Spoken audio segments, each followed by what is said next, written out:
ఇప్పటి వరకు బండి సాయి భగీరథ్ మే 16వ తారీఖు నాడు అరెస్ట్ అయ్యారు. మరి ఆయన ఈరోజు 21వ తారీఖు. ఇంతవరకు మరి బండి సాయి భగీరథ్ గారిని మరి ఆయనను చెర్లపల్లి జైలు నుంచి పోలీసు కస్టడీకి సైబరాబాద్ పోలీసులు కోరలేదు. నిజానికి ఎప్పుడైనా కూడా ఈ సాక్ష్యాలన్నీ కూడా ఫ్రెష్గా ఉన్నప్పుడే జనరల్గా పోలీస్ కస్టడీకి తీసుకుంటారు.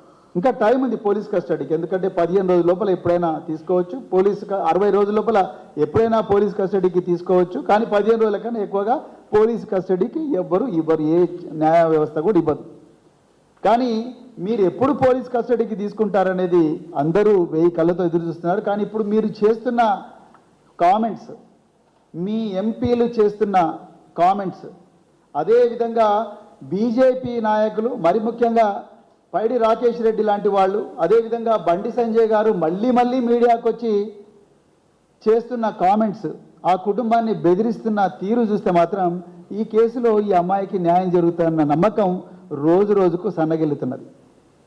వేరే కేసుల్లో అయితే ప్రతిరోజు కూడా రన్నింగ్ కామెంటరీ లాగా ప్రెస్కు లీకులు ఇచ్చే మీరు, అదేవిధంగా ప్రెస్ మీట్లు పెట్టే మీ ఆఫీసర్లు, ఈ కేసులో మాత్రం ఎవరు కూడా ఒక్క ప్రెస్ మీట్ కూడా పెట్టడం లేదు. అంటే నిజాలను ప్రజల నుంచి దాస్తా ఉన్నారు. ఇవాళ నిందితుడికి 9 రోజుల టైం ఇచ్చిండ్రు రేవంత్ రెడ్డి గారు. మీరు 1 కాదు 2 కాదు 9 రోజుల టైం ఇచ్చిండ్రు. ఆయన చూపించిన మొబైల్ ఫోన్, అది మీడియాలో వచ్చిన మొబైల్ ఫోనే, మేము చూసింది మీడియాలో వచ్చిందే, ఎందుకంటే మీ పోలీస్ అధికారులు ఏం చెప్పడం లేదు. ఆయన మీకు సరెండర్ చేసిన మొబైల్ ఫోన్, ఆ మొబైల్ ఫోన్ ఆయనది కాదు అని బాధితురాలు వాళ్ళ కుటుంబం అంటా ఉన్నారు. దానికి మీ ఆన్సర్ ఏంటి? దాంట్లో సిమ్ కార్డు లేదు అని ఇంకొక న్యూస్ వచ్చింది, దానికి మీ ఆన్సర్ ఏంటి? మీరు ఏం చెప్తారు దానికి? ఇక రెండవది, పేట్ బషీరాబాద్లో అతి కష్టం మీద ఆ బాధిత కుటుంబం ఒక ఎఫ్ఐఆర్ రిజిస్టర్ చేశారు. వాళ్ళు కంప్లైంట్ చేయంగా అందులో అక్యూజ్డ్ కాలంలో, నిందితుల కాలంలో కేవలం బండి భగీరథ్ అంటే బి భగీరథ్ అండ్ అదర్స్ అని పెట్టిండ్రు.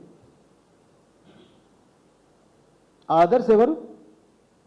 రేవంత్ రెడ్డి గారు మీరు చెప్పండి. మరి మేము మాట్లాడుతున్నామో మీరు పోలీసు ఉద్యోగం చేయొద్దు, ఉద్యోగం పైన తహసీల్దార్ అంటున్నావు కదా, మరి మీరు చెప్పండి. అక్యూజ్డ్ కాలంలో 7th కాలంలో బండి భగీరథ్ అనే రాశారు. మరి అదర్స్ అంటే ఎవరు? బండి భగీరథ్ అండ్ అదర్స్ అంటే ఎవరు? బండి సంజయ్ కాదా?